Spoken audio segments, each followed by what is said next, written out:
bet you wish it was me, me, me, me, me, me. And when you make a wish, I bet you wish it was baby. Hey everyone, welcome back. We're going deep today, diving into a story that's as heavy as the music it involves. The life and career of Paul Di'Anno, the original voice of Iron Maiden. And even if you're not a metalhead, stick with us because this one's got it all. You know, that classic rise to fame, personal struggles, and ultimately that human drive to keep creating, keep connecting, even when things get tough. Absolutely. Yeah. And what makes this dive even more poignant is the timing.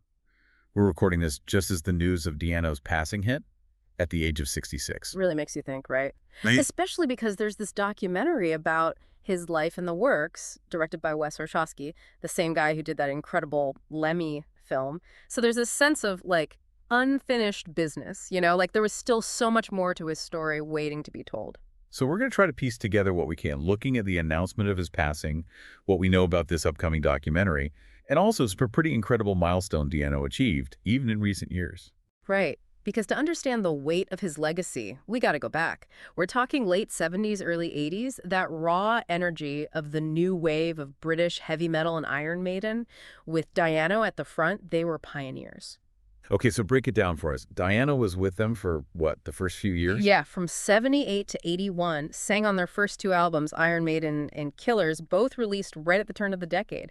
Hugely influential stuff in the metal world. Right, because even if you're not a diehard fan, it's like that first actor to play James Bond, you know? Mm-hmm. There's a certain impact, a legacy that can't be denied. Exactly. And what's so interesting about Di'Anno is that wasn't it for him, you know? He wasn't content to just ride that early Iron Maiden wave. The guy went on to form bands like Battlezone, Killers, released solo stuff, guest appearances, you name it. We're talking decades of music. And this is where it gets even more impressive, right? Because he was dealing with serious health issues, ended up in a wheelchair, but he kept performing. Over 100 shows since the start of this year alone. That kind of dedication, it really speaks to, I don't know, a certain spirit or refusal to let circumstances define you. 100 shows. That's insane. Clearly, music wasn't just a career for him. It was essential, almost like a lifeline. Totally. It wasn't about clinging to the spotlight at that point, but about finding strength, connection, maybe even defiance through the music, through that energy you get from a live audience. And speaking of defiance, the guy was putting out new music literally until the very end. Yeah, in September, he released an album, get this, it's called The Book of the Beast, Talk About Metal. But the timing is what gets me. It came out just weeks before his passing. Wow.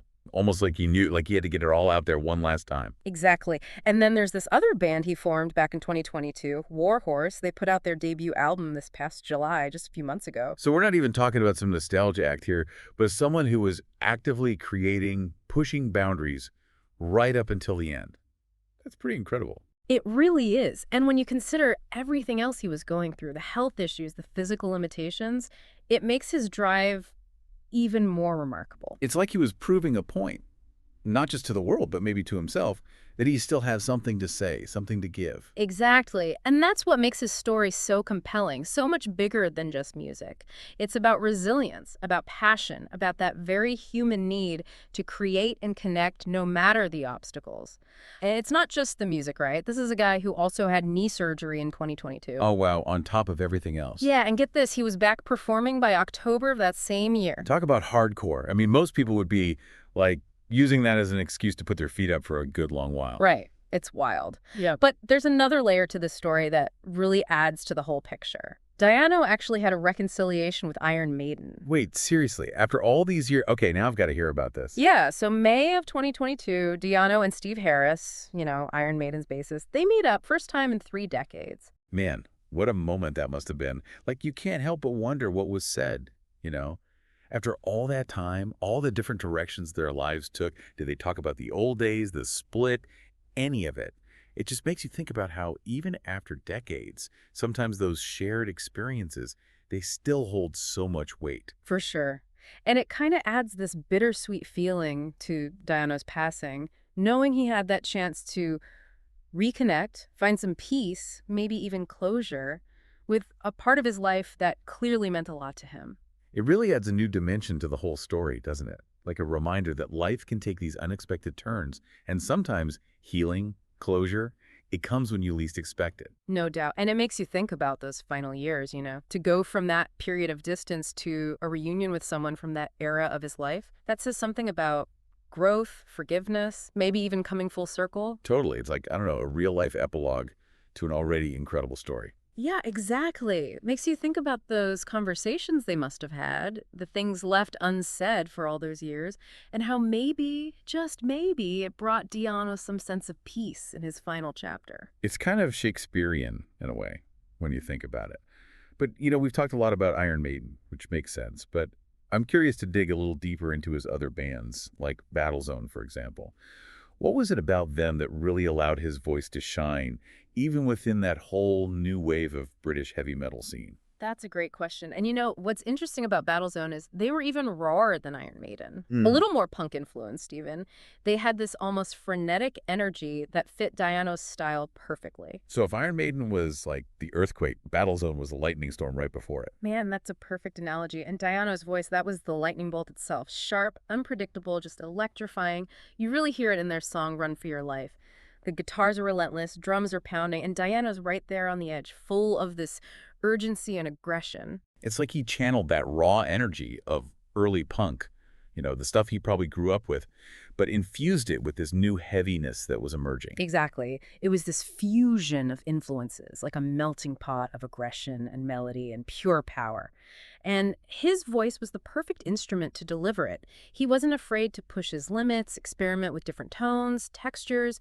It's a world away from like the operatic vocals that became so big in metal later on. Right. It's so much more grounded, visceral. You feel it in your gut, not just your ears. It's raw, honest, and totally Diano. And that's what made him such a captivating frontman. He had this raw, untamed energy you couldn't ignore. It wasn't just singing the songs, he was living them, breathing them, sweating them out on stage every night.